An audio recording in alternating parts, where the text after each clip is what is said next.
Do we have an American Stasi? It took the Church Committee to get to the bottom of the FBI's COINTELPRO program that ran from 1956 to 1971. Who would have believed the notorious things our intelligence agencies did without that Senate committee report?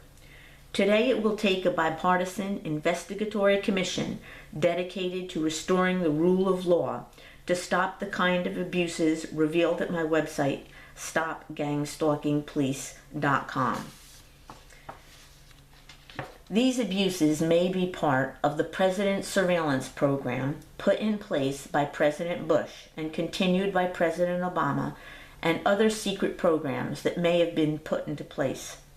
The question that especially needs to be answered is, does the United States now have an American Stasi? The word Stasi is associated with a state secret service that arose in East Germany. At one point, Stasi collaborators were 2.5% of the population, which included 10,000 members below the age of 18. There was one Stasi agent or informant or part-time informant for every 6.5 citizens in East Germany. They were in industrial plants, in apartment buildings, in schools, in universities, and hospitals. The Stasi would even report on their own relatives and friends. Stasi collaborators did what they did because it made them feel important, to get material or social incentives because they liked the adventure of what they were doing, and for a small minority, because of coercion. Their goal was to monitor the political behavior of East German citizens, even if they had to use torture and intimidation to eliminate dissent. We know that George Bush wanted to set up a network of citizen snitches. He wanted to engage citizens from many different walks of life in homeland security. What we don't know is what secret programs he put into place. Did he form an American Stasi? Were its members first responders and Stasi citizen stalkers? Did his secret surveillance program extend into all of our 50 states? Did it even use the very elderly, people who have handicaps, children? Does the American Stasi use red cars, red trucks, have some members wear or carry red in conspicuous surveillance of their targets? Is the tactic being used by the American Stasi organized gang stalking? Do even first responders participate in organized gang stalking of American citizens? Has a program of psychological torture been set up whereby targets are not only subjected to conspicuous surveillance 24/7, but tactics are being used on them that are similar to those reported in the Central Intelligence Agency Inspector General report on counterterrorism detention and interrogation activities? Tactics that include social isolation by getting neighbors involved in the organized gang stalking of targets. Tactics that include the use of dogs to intimidate by letting them jump out of car windows, letting dogs off their leashes to run up at targets when they try to walk in the community. Tactics that include noise to disturb sleep, to disturb activities targets try to engage in the community, that include beeping when a target tries to take her dog out or go into her yard or take her garbage out, that include car alarms set off or sirens when she tries to engage in activities in the community.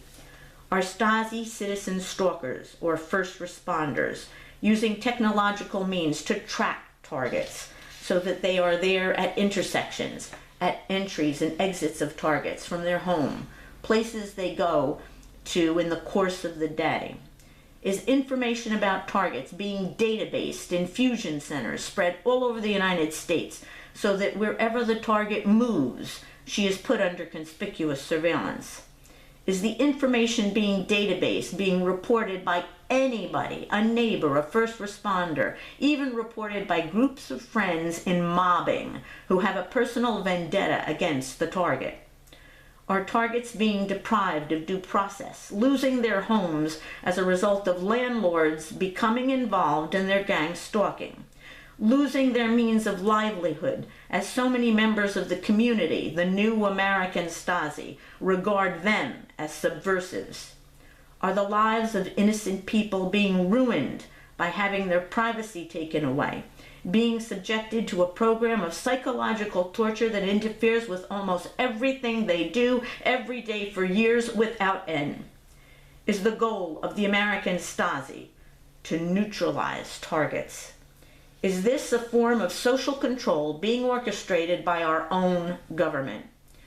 Such a program would violate the following provisions of the Universal Declaration of Human Rights. Article 1.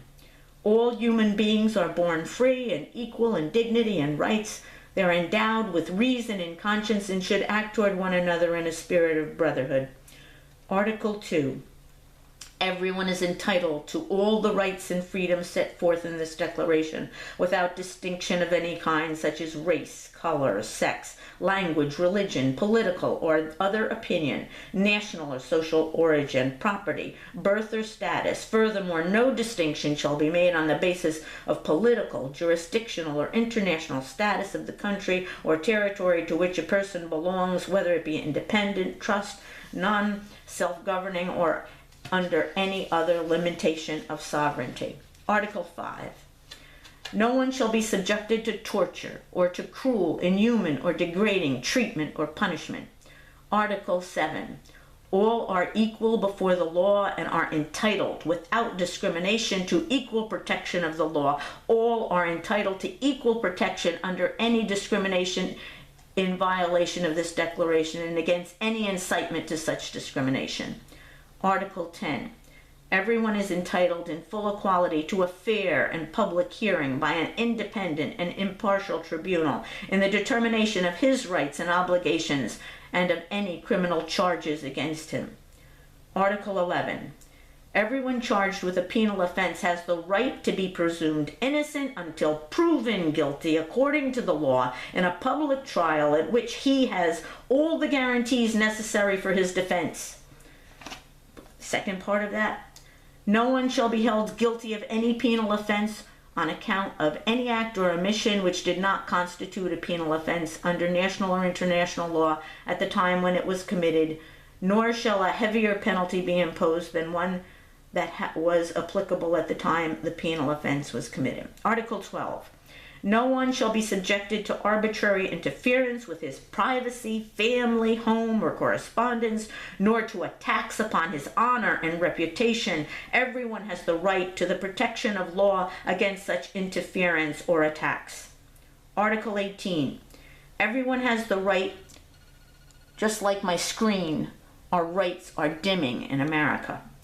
Everyone has the right to freedom of thought, conscience, and religion. This right shall include freedom to change his religion or belief, and freedom, either alone or in community with others and in public or private, to manifest his religion or belief in teaching, practice, worship, and observance. Article 19. Everyone has the right to freedom of opinion and expression. This right includes freedom to hold opinions without interference and to seek, receive, and impart information and ideas through any media and regardless of frontiers. Article 20. Everyone has the right to freedom of peaceful assembly and association. No one may be compelled to belong to an association. I, in particular, would like the answers to these questions.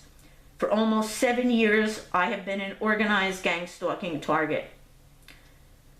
Go to my website, stopgangstalkingpolice.com. Go to my website, nostasi.com. There should be no place in America for an American Stasi.